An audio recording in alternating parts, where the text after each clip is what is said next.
Қыздар, сіздерге тағы бір жөндеу жұмысын көрсетіп қояйын деп тұрмын. Мынау осындай накидка екен.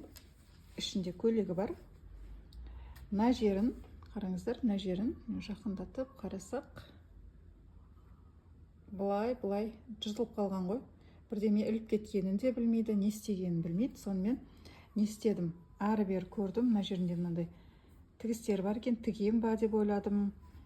Сонымен былай амалын тауып шықтым ғой. Паутинкамен мынаны жинап, барлығын әкеліп паутинкамен мына жерді жабыстырып алдым, бір-біріне жалғап, я.